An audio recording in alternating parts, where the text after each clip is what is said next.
Today I want to talk about something that is huge when it comes to writing, and that's when you don't write because you're scared of what people will think. Now, it's really easy to do this, or to even write the entire story with an audience in mind, or picturing people you know reading it and you self-censor and you don't explore certain things.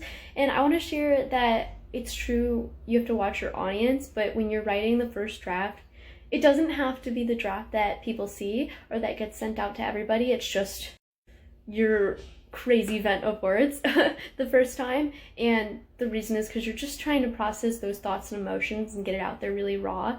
And the point of that is to figure out what it is your characters are doing, what the basic line of the story is, and to get a rough draft and to also have those discoveries as a writer, writing it where you just see it differently in your judge yourself when you're writing, because when you do that, you stop writing. Story time, when I was in college, I actually stopped writing creatively for about a year, but I became a lot more nervous about writing when I was in college, because when I was more social and I was around people more, I had more of a reaction of what would people think, or this type of story is stupid, or people will think so-and-so about this, or they're like, oh, you're always writing, like, why don't you do your homework?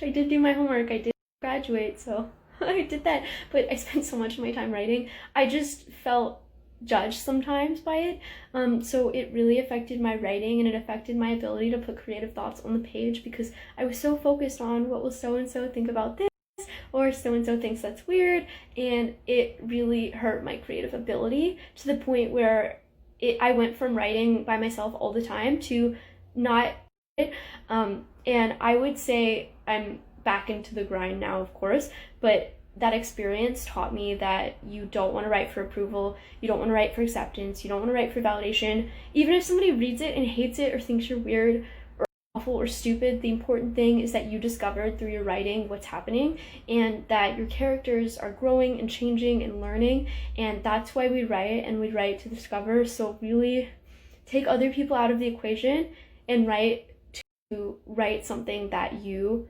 appreciate and you accept, because honestly, when you stop writing for approval, when you stop writing for other people, that's when you write stuff people will love. Usually. Can also be awful. But the important thing is that you give yourself the ability to try and see which it will be, and you can be kind to yourself when you write awful things, because I am a genius. So really be gentle on yourself, because otherwise you will not be able to come up with the content you want. So really take this to heart and write something today that you feel like is a guilty pleasure, or something you have self-judged. Maybe you don't like romance and you think, oh, I can't write that, I'm too highbrow and intellectual for that. Try writing something that really hits you in the heart but you feel like you can't, and tell me how it goes. DM me.